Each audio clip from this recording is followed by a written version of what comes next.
Bom dia, pessoal! Vamos começar mais uma aula. Nós falamos nas aulas anteriores sobre anatomia, fisiologia e doença das carótidas. Depois falamos da artéria vertebral, levamos em consideração as diferenças que existem entre a vertebral direita e esquerda e principalmente a variação anatômica que existe na vertebral esquerda. Agora nós vamos falar sobre roubo da artéria subclávia. Você sabe o que é o roubo da artéria subclávia? Vocês estão no módulo, numa fase sobre carótidas e vertebrais, mas como a subclávia se insere nesse contexto? É isso que você vai dominar no final dessa aula. Além disso, no final dessa aula, você vai adquirir outros conhecimentos que você sempre quis saber, tem dúvida até hoje, e outras coisas que nem imaginava que existisse. Você vai dominar a definição, então, do roubo da artéria subclávia, você vai saber da epidemiologia do roubo da subclávia, a diferença entre roubo do lado direito e esquerdo, diferença entre síndrome e fenômeno do roubo da subclávia, quais são os sintomas do roubo da subclávia, qual é o sintoma mais comum, além disso, quais são os sinais clínicos da doença. Nós vamos passar para uma outra fase, que é o diagnóstico de roubo da subclávia, como fica o fluxo da artéria vertebral durante o roubo, a alteração do fluxo da artéria subclávia comprometida pelo roubo, quais são os critérios atuais diagnósticos ultrassonográficos de estenose da subclávia. Além disso, você vai saber como é a análise espectral das artérias dos membros superiores quando nós temos a presença do roubo da subclávia.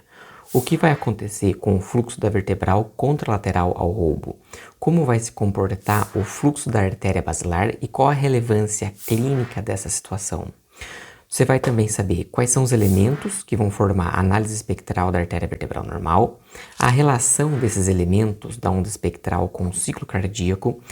Você vai entender a definição de inversão total e parcial da vertebral, o que é desaceleração médio-sistólica e qual que é a importância disso dentro do contexto do roubo da subclávia.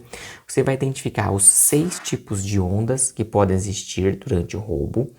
Você vai também saber qual que é a correspondência entre a estenose da subclávia e o tipo de onda da vertebral, e também entender um fato bastante curioso, porque uma mesma estenose pode gerar diferentes tipos de onda. Você vai entender a classificação clínica do roubo da subclávia, que é o pré-roubo, roubo parcial e roubo completo.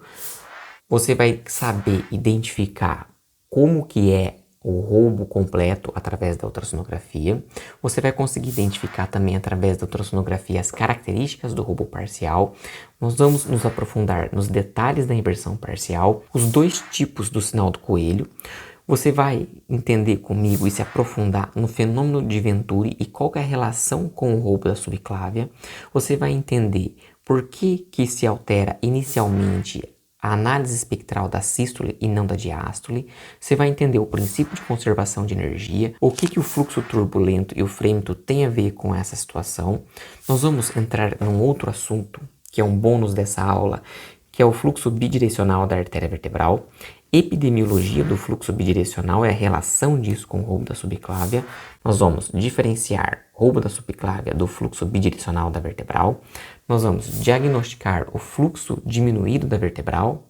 Além disso, nós vamos entender quais são as causas desse fluxo diminuído e, para encerrar, nós vamos falar sobre oclusão do fluxo da artéria vertebral. Então, são esses os temas que serão abordados. Eu tenho certeza que você vai conseguir adquirir todo esse conhecimento e aplicar no seu dia a dia e nunca mais vai ficar em dúvida na hora de fazer uma avaliação de uma artéria vertebral.